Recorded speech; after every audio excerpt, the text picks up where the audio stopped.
शांति 22 मई 2022 की अव्यक्त मुरली है। रिवाइज कोर्स है 13 फरवरी 1991। मुरली का टाइटल है विश्व परिवर्तन में तीव्रता लाने का साधन, एकाग्रता की शक्ति एवं एक रस स्थिति। आज दूरदेशी बाप अपने दूरदेशी और देशी बच्चों को मिलन मुबारक देने आए हैं। आप सभी भी दूर देश से आए हैं, बाप भी दूर देश से आए हैं। बच्चे बाप को मुबारक देने आए हैं और बाप बच्चों को पदम गुना मुबारक देते हैं। मनाना अर्थात सम्मान बनाना। दुनिया में सिर्फ मनाते हैं, लेकिन बाप मनाते अर्थात बनाते हैं। सभी बच्चे चाहे साकार रूप में सन्मुख हो, चाहे आकार रूप में सन्मुख हो, सब बच्चे विश्व के कोने कोने में बाप की हीरे तुल्य जयंती मना रहे हैं। बाप दादा आकारी रूप में सन्मुख बच्चों को भी हीरे तुल्य जयंती की हीरे तुल्य पदम मुबारक दे रहे हैं। इस महान अवतरित होने की जयंती को आप सभी बच्चे मनाते स्वयं भी हीरे तुल्य बन गए हो। इसको कहा जाता है मनाना अर्थात बनाना। हर एक बच्चे के मस्तक पर पदम भाग्यवान बनने का सितारा चमक रहा है। तो मनाते मनाते सदा के लिए भाग्यवान बन गए। ऐसी अलौकिक जयंती सारे कल्प में कोई भी नहीं मनाते हैं। चाहे महान आत्माओं की भी जयंती मनाते हैं, लेकिन वह महान आत्माएं मनाने वालों को महान बनाते नहीं हैं। इस संगम पर ही आप बच्चे परमात्म जयंती मनाते महान बन जाते हो, श्रेष्ठ से श्रेष्ठ आत्माएं जाते हो। ऐसे हीरे तुल्य जीवन बनाते जन्म जन्मांतर हीरे और रत्नों से खेलते रहते। आज का यादगार दिवस सिर्फ बाप का नहीं है, लेकिन बच्चों का भी बर्थडे है, क्योंकि जब बाप अवतरित होते हैं तो बाप के साथ ब्रह्मा दादा भी अवतरित आत्मा अवतरित होते हैं। क्योंकि जब बाप अवतरित होते हैं तो बाप के साथ ब्रह्मा दादा भी परिवर्तित आत्मा अवतरित होते हैं। बाप और दादा दोनों का साथ साथ अवतरण होता है। सिवाय ब्राह्मणों के बाप दादा स्थापना का यज्ञ रच नहीं सकते, इसलिए बाप दादा और ब्राह्मण बच्चे साथ साथ अवतरित होते हैं। तो किसका जन्मदिन कहेंगे, आपका या बाप का? आपका भी है ना, तो आप बाप को मुबारक देते और बाप आपको मुबारक देते। शिव जयंती अर्थात परमात्म जयंती को महाशिवरात्रि क्यों कहते हैं? सिर्फ शिवरात्रि नहीं कहते, लेकिन महाशिवरात्रि कहते हैं, क्योंकि इस अवतरित दिवस पर शिव बाप ब्रह्मा दादा और ब्राह्मणों ने महान संकल्प का व्रत लिया है कि विश्व को पवित्रता के व्रत से महान श्रेष्ठ बनाएंगे। विशेष आदि देव ब्रह्मा अपने निमित्त ब्राह्मण आदि बच्चों के साथ इस महान व्रत लेने के निमित्त बने। तो महान बनाने के व्रत लेने का दिव्य दिवस है, इसलिए महाशिवरात्रि कहा जाता है। और आप ब्राह्मण बच्चों ने यह महान व्रत लिया, इसके यादगार स्वरूप में आज तक भी भगत लोग व्रत रखते हैं। यह महान जयंती प्रतिज्ञा लेने की जयंती है।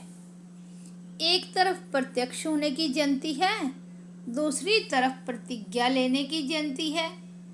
आदि समय में आप सभी जो भी निमित्त बने, आदि देव के साथ आदि रतन निकले, उन्हों की प्रतिज्ञा का प्रत्यक्ष फल आप सभी प्रत्यक्ष हुए। देखो कहाँ कहाँ कोनों में चले गए थे, कितने कोने में चले गए, लेकिन बाप ने मिट्टी में छिपे हुए अपने हीरे तुल्य बच्चों को ढूंढ लिया ना। अभी तो विश्व के कोने कोने में आप होलीएस्ट और हाईएस्ट हीरे चमक रहे हो। तो यह परमात्म जयंती के व्रत और प्रतिज्ञा का फल है। आप सभी अब भी चारों ओर शिव बाप के झंडे के आगे प्रतिज्ञा लेते हो ना। तो यह आधी रस्म की विधि अब तक आप भी करते रहते हो। यह परमात्म जयंती, जिसको शिवरात्रि भी कहते हैं, रात्रि अर्थात अंधकार, अंधकार में जो व्यक्ति व वस्तु जैसी होती है वैसी दिखाई नहीं देती है, होते हुए भी दिखाई नहीं देती है। जब बाप अवतरित होते हैं तो आप भी जो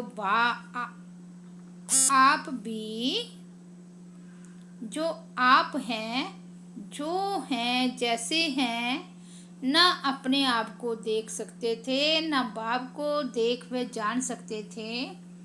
मैं आत्मा हूँ यह होते हुए भी ज्ञान व अनुभव के नेत्र द्वारा देख नहीं सकते थे। नेत्र होते हुए भी अंधकार में थे। नेत्र अर्थात कार्य नहीं करते थे। नेत्र यथार्थ कार्य नहीं करते थे, स्पष्ट दिखाई नहीं देता। तो आप भी अंधकार में थे ना, अपने को ही नहीं देख सकते थे। इसलिए बाप पहले इस अंधकार को मिटाते हैं। तो शिवरात्रि अर्थात अंधकार को मिटाए यथार्थ का प्रकाश प्रज्वलित होना, इसलिए शिवरात्रि कहकर मनाते हैं। भक्ति मार्ग में विधियां भी आपकी यथार्थ विधियों का यादगार है। एक तरफ भक्तों की विधि और दूसरे तरफ है बच्चों की संपूर्ण विधि। दोनों ही देख बाप हर्षित होते हैं। आप लोग भी हर्षित होते हो ना कि हमारे भगत फॉलो करने में कितने होशियार हैं। लास्ट जन्म तक भी अपनी भक्ति की विधियां निभाते आते हैं। यह सब है बाप और आप बिंदु रूप की कमाल। शिव बाबा के साथ शालिग्राम भी साथ साथ पूजे जाते हैं। आप सभी बिंदु स्वरूप के महत्व को जानते हो, इसलिए आज तक भक्तों में शिव अर्थात बिंदु स्वरूप का महत्व है। वह सिर्फ बिंदु रूप को जानते हैं, यथार्थ नहीं जानते, अपने रूप से जानते हैं। लेकिन आप बाप को सिर्फ बिंदु रूप से नहीं, लेकिन बिंदु के साथ जो सर्व खजानों का सिंधु है, तो बिंदु के साथ सिंधु रूप को भी जानते हो। दोनों रूप से जाना है ना। सिंधु स्वरूप को जानते आप भी मास्टर सिंधु बन गए। आप में कितने खजाने भरे हुए हैं, हिसाब लगा सकते हो। अनगिनत अथाह और अविनाशी खजाने हैं। सभी मास्टर सिंधु बने हो, ना कि अब बनना है। तपस्या वर्ष में क्या करेंगे? तपस्या अर्थात जो भी संकल्प करेंगे वह दृढ़ता से। तपस्या अर्थात एकाग्रता और दृढ़ता। योगी जीवन में तो अभी भी हो। आप सब योगी जीवन वाले हो, ना कि जोगी जीवन वाले हो ना, कि 8 घंटा 6 घंटा या कुछ घंटे योग लगाने वाले हो। योगी जीवन तो है ही, फिर खास तपस्या वर्ष क्यों रखा है? बाप दादा सभी बच्चों को योगी जीवन वाले योगी आत्माओं के रूप में देखते हैं और ही और हो भी योगी जीवन में, और जीवन तो समाप्त हो गई। भटकी हुई भोगी जीवन से थक कर निराश होकर सोच समझकर योगी बने हो। सोच समझकर बने हो या किसके कहने से बन गए हो? अनुभव करके बने हो या सिर्फ अनुभव सुनकर के बने हो? अनुभवी बन करके योगी बने हो या सिर्फ सुना और देखा तो अच्छा लग गया? सिर्फ देख करके सौदा किया है या सुन करके सौदा किया है? कहाँ किसके धोखे में तो नहीं आए हो? अच्छी तरह से देख लिया है? अभी भी देख लो, कोई जादू तो नहीं लग गया है? तीनों आंखें खोलकर सौदा किया है, क्योंकि बुद्धि भी आंख है। यह दो आंखें और बुद्धि की आंख तीनों खोलकर सौदा किया है। सभी पक्के हैं। सभी बच्चे मीठी मीठी रूह रेहान करते हैं, कहते हैं बाबा है तो आपके ही, और कहाँ तो जाएंगे ही नहीं। और ज्ञानी योगी जीवन भी बहुत अच्छी लगती है, लेकिन थोड़ा थोड़ा किसी न किसी बात में सहन करना पड़ता है। उस समय मन और बुद्धि हलचल में आ जाती है। यह कब तक होगा, कैसे होगा? बीच बीच में जो हलचल होती है, चाहे अपने से, चाहे सेवा से, चाहे साथियों से, यह हलचल निरंतर में अंतर ले आती है, तो सहन शक्ति की परसेंटेज थोड़ी कम हो जाती है पक्के, लेकिन पक्के को भी कभी कभी यह बातें हिला देती है। तो तपस्या वर्ष अर्थात सर्व गुणों में, सर्व शक्तियों में, सर्व संबंधों में, सर्व स्वभाव संस्कार में 100% पास होना। अभी पास हो लेकिन फुल पास नहीं। एक है पास, दूसरा है फुल पास, और तीसरा है पास विद ऑनर। तो तपस्या वर्ष में अगर पास विद ऑनर थोड़े बने तो फुल पास तो सब बन सकते हैं। और फुल पास होने के लिए सबसे सहज साधन है, जो भी कोई पेपर आते हैं, और इस तपस्या वर्ष में भी पेपर आएंगे, ऐसे नहीं कि नहीं आएंगे, लेकिन पेपर समझकर पास करो। बात को बात नहीं समझो, पेपर समझो। पेपर के क्वेश्चन के विस्तार में नहीं जाते, ये क्यों आया, कैसे आया, किसने किया। पास होने का सोचकर पेपर को पार करते हैं। तो पेपर समझकर पास करो। क्या हो गया, ऐसा होता है क्या? या अपनी कमजोरी में भी ये नहीं सोचो कि यह तो होता ही है। अपने लिए सोचते हो यह तो होता ही है, इतना तो होगा ही, और दूसरों के लिए सोचते हो ये क्यों किया, क्या किया। इन सब बातों को पेपर समझकर फुल पास होने का लक्ष्य रख करके पास करो। पास होना है, पास करना है, और बाप के पास रहना है, तो फुल पास हो जाएंगे। समझा?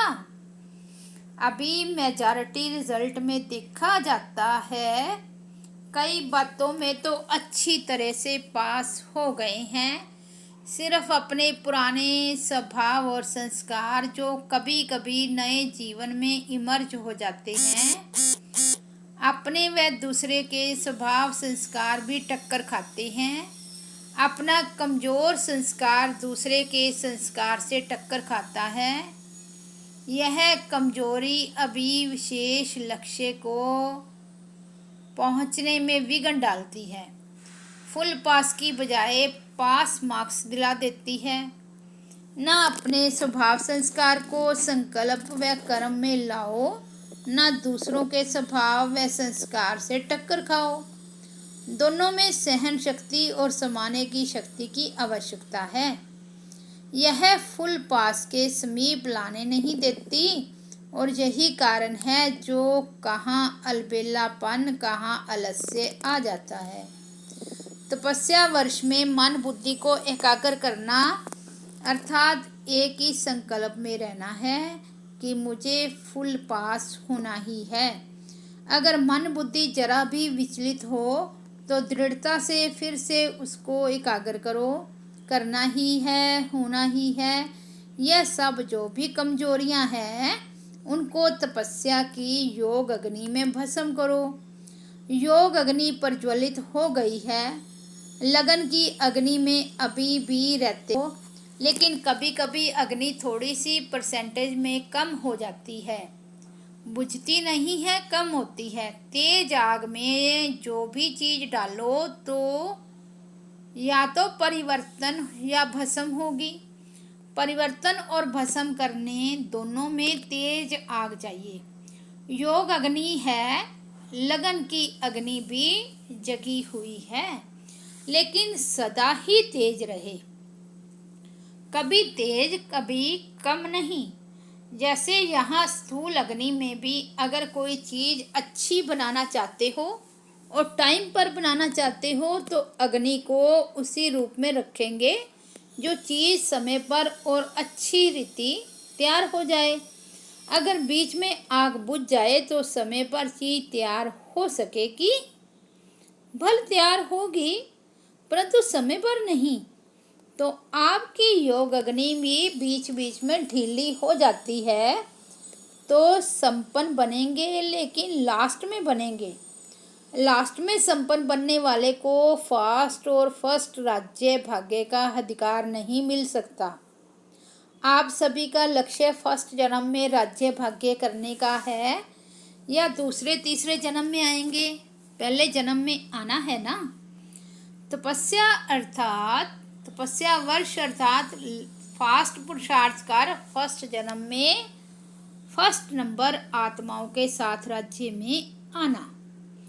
घर में साथ चलना है ना, फिर राज्य में भी ब्रह्मा बाप के साथ आना है। तो समझा तपस्या वर्ष क्यों रखा है?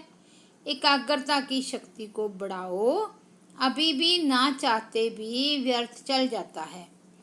व्यर्थ का तरफ कोई कोई समय शुद्ध श्रेष्ठ संकल्प से भारी हो जाता है। तपस्या अर्थात व्यर्थ संकल्प की समाप्ति, क्योंकि यह समाप्ति ही संपूर्णता को लाएगी। समाप्ति के बिना संपूर्णता नहीं आएगी। तो आज के दिन से तपस्या वर्ष आरंभ कर रहे हो, उमंग उत्साह के लिए बाप दादा मुबारक देते हैं। चारों ही में फुल पास होने की मार्क्स लेनी है। ऐसे नहीं समझना कि मेरी 3 सब्जेक्ट तो ठीक है, सिर्फ एक में कमी है, फुल पास हो जाएंगे। फुल पास हो जाएंगे नहीं, फिर भी पास की लिस्ट में आएंगे। फुल पास अर्थात चारों सब्जेक्ट में फुल मार्क्स हो। सदा हर आत्मा के प्रति कल्याण की भावना, चाहे वह आपकी स्थिति को हिलाने की भी कोशिश करे, लेकिन कल्याण करने वाले के ऊपर भी कल्याण की भावना, कल्याण की दृष्टि, कल्याण की वृत्ति, कल्याणमय कृति, इसको कहा जाता है कल्याणकारी आत्मा। शिव का अर्थ भी कल्याणकारी है ना। तो शिव जयंती अर्थात कल्याणकारी भावना, कल्याण करने वाले के ऊपर कल्याण करना, यह तो अज्ञानी भी करते हैं। अच्छे के साथ अच्छा चलना यह तो सभी जानते हैं, लेकिन अकल्याण के वृत्ति वाले को अपने कल्याण की वृत्ति से परिवर्तन करो या क्षमा करो। परिवर्तन ना भी कर सकते, क्षमा तो कर सकते हो ना। मास्टर क्षमा के सागर तो हो ना। तो आपकी क्षमा उस आत्मा के लिए शिक्षा हो जाएगी। आजकल शिक्षा देने से कोई समझता, कोई नहीं समझता। यह करो तो यह शिक्षा हो जाएगी। क्षमा अर्थात शुभ भावना की दुआएं देना, सहयोग देना। शिक्षा देने का समय अभी चला गया। अभी स्नेह दो, सम्मान दो, क्षमा करो, शुभ भावना रखो, शुभकामना रखो। यही शिक्षा की विधि है। वह विधि अब पुरानी हो गई तो नई विधि आती है ना। तपस्या वर्ष में इस नई विधि से सर्व को और समीप लाओ। सुनाया था ना कि दाने कुछ तैयार हो भी गए हैं, लेकिन माला अभी तैयार नहीं है। धागा भी है, दाने भी हैं, लेकिन दाना दाने के समीप नहीं है, इसलिए माला तैयार नहीं है। अपनी रीति से दाना तैयार है, लेकिन संगठन में समीपता में तैयार नहीं है। तो तपस्या वर्ष में बाप समान तो बनना ही है, लेकिन दाना दाने के समीप भी आना है। समझा? बाकी योगी थे, योगी हैं, सदा योगी जीवन में ही रहना है। ड्रामा की हर सीन को न्यारे प्यारे बन देखते चलो। ड्रामा की हर सीन प्यारी है। दुनिया के लिए जो अप्यारी सीन है वह आपके लिए प्यारी है। जो भी होता है उसमें कोई राज भरा हुआ होता है। राज को जानने से कभी किसी बात में, किसी दृश्य में नाराज नहीं होते। राज को जानने वाले नाराज नहीं होते, राज को ना जानने वाले नाराज होते हैं। डबल विदेशी भी इस बारी शिव जयंती मनाने टाइम पर पहुंच गए हैं। दृढ़ निश्चय रखा कि जाना ही है तो पहुंच गए ना। जाएं ना जाएं ये सोचने वाले रह गए। अभी तो यह कुछ भी नहीं है, अभी तो होना है। अभी प्रकृति ने फुल फोर्स की हलचल शुरू नहीं की है, करती है, लेकिन फिर आप लोगों को देख थोड़ा ठंडी हो जाती है। वह भी डर जाती है कि मेरे मालिक तैयार नहीं हैं, किसकी दासी बने। निर्भय हो ना, डरने वाले तो नहीं हो ना। लोग डरते हैं मरने से, और आप तो है ही मरे हुए। पुरानी दुनिया से मरे हुए हो ना, नई दुनिया में जीते हो। पुरानी दुनिया से मरे हुए हो तो मरे हुए को मरने से क्या डर लगेगा। और ट्रस्टी हो ना, अगर कोई भी मेरापन होगा तो माया बिल्ली म्याऊं म्याऊं करेगी, मैं आऊं मैं आऊं। आप तो हो ही ट्रस्टी, शरीर भी मेरा नहीं। लोगों को मरने का फिक्र होता है या चीज़ों का या परिवार का फिक्र होता है। आप तो हो ही ट्रस्टी। न्यारे हो ना कि थोड़ा थोड़ा लगाव है, बॉडी कॉन्शियस है तो थोड़ा थोड़ा लगाव है। इसलिए तपस्या अर्थात ज्वाला स्वरूप निर्भय। अच्छा, दोनों मुरब्बी दादियाँ सुन रही है, देख रही है। कुछ नवीनता देखनी चाहिए ना। बाप दादा ने पहले भी सुनाया कि एक है वाणी की सेवा, दूसरी है फरिश्ता मूरत और शक्तिशाली स्नेहमयी दृष्टि की सेवा। कुछ समय इन्हों को यह सेवा का पाठ मिला है। आदि से वाणी और कर्म की सेवा तो करती ही रही है। इस विधि की सेवा का यह भी ड्रामा में है। अंत में यही सेवा रह जाएगी। यह पाठ थोड़े समय के लिए इन्हों को मिला है, फिर भी मुरब्बी बच्चे हैं ना। इन्हों के हिसाब किताब चुकतू होने में भी सेवा है। निमित्त हिसाब है, लेकिन राज सेवा का है। बेहद के खेल में यह भी एक वंडरफुल खेल है। दोनों का पाठ भी नवीनता है। यह जल्दी जल्दी हिसाब किताब चुकतू कर संपन्नता और संपूर्णता के समीप जा रही है। अकेले नहीं जाएंगे, यह कोई नहीं सोचो। हर एक को चुकतू तो करना ही है, लेकिन कोई सिर्फ चुकतू करता है, कोई चुकतू करते भी सेवा करते हैं। सारे विजयी बन गए ना। सबकी दुआओं की दवा भी सूली से कांटा कर देती है। हिसाब किताब के प्रभाव में नहीं आई, दोनों ठीक हो गए हैं। सिर्फ परहेज में है। रेस्ट भी परहेज है। जैसे खाने में परहेज होती है, या फिर चलने फिरने बोलने की परहेज है। स्नेह क्या नहीं कर सकता। कहावत है, स्नेह पत्थर को पानी कर सकता है। तो यह बीमारी नहीं बदल सकता है। बदल तो गई ना। हार्ट की बीमारी बदल गई, पत्थर से पानी तो हो गया ना। तो यह आप सबका प्यार है। बाकी अब सिर्फ पानी रह गया, पत्थर खत्म हो गया। रेस्ट में रहने से दोनों के चेहरे चमक गए हैं। परिवार का प्यार भी बहुत मदद देता है।